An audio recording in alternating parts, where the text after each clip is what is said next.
அன்புமணி ராமதாஸ் வந்து ரீசெண்டா ஒரு இன்டைரக்ட்டா ஒரு அறிக்கை விட்டுருக்காங்க. ஒரு பிரஸ் மீட்ல ரீசெண்டா பேசும்போது, நீங்க யார்கிட்ட கட்சி ஜாயிண்ட் கட்சி வச்சுக்க போறீங்க? யார் கூட சேர்ந்து நிக்க போறீங்க எலெக்ஷன்ல? அப்படின்னு கேட்டதுக்கு, அவர் என்ன சொல்லியிருக்கிறாருன்னா, நான் வந்து டிஎம்கே கிட்ட கண்டிப்பா போக மாட்டேன். ஏன்னா, மொத்த மக்களும் டிஎம்கே மேல செம கோவத்துல இருக்கிறாங்க. ஒரு சராசரி மக்கள்லேருந்து ஒரு பெரிய லெவல்ல இருக்கிற வரைக்கும், டிஎம்கே பண்ண ஏகப்பட்ட பிரச்சனையினாலயோ, அவங்க பண்ற அந்த ஆட்சி சரியில்லாம ஏகப்பட்ட மக்கள் வந்து பயங்கர கோவத்துல இருக்கிறாங்க. அப்ப நீங்க டிவிக்கேல போய் ஜாயின் பண்ணுவீங்கன்னா, அது இப்போதைக்கு இல்ல.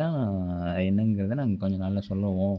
ஆனா ஒரு கட்சி கூட சேர்ந்து தான் நாங்க ஒரு பெரிய கட்சி கூட சேர்ந்து தான் நாங்க பண்ண போறோம் அப்படிங்கிற மாரி வந்து அன்புமணி ராமதாஸ் வந்து சொல்லியிருக்கிறாங்க.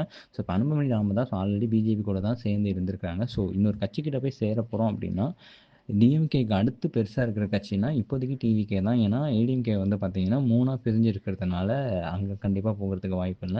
அன்புமணி ராமதாஸும் டிவிகேல வந்து சேர்ந்துட்டாருன்னா, டிவிகே வந்து செம பலமாயிரும், செம ஸ்ட்ராங் ஆயிரும். கண்டிப்பா அந்த 2026 வாக்குறுதியில வேற லெவல்ல சிஎம் தான் நம்ம தளபதி விஜய் வருவாரு. ஸோ அடுத்து அன்புமணி ராமதாஸ் முடிஞ்ச அளவுக்கு இங்க வர்றதுக்கு உண்டான அடுத்த கட்ட நடவடிக்கையும் டிவிகேலேருந்து ஹைடா பண்ணிக்கிட்டு இருக்காங்கன்னு தான் வெளியே இன்டெரக்டா தெரிய வருது. ஸோ அடுத்து அவர் இங்க வந்து சேரும்போது என்ன மாரி பிரச்சாரங்கள், என்ன மாரி இருக்குங்கிறது எல்லாத்தையுமே நம்ம பொறுத்திருந்து பார்க்கலாம்.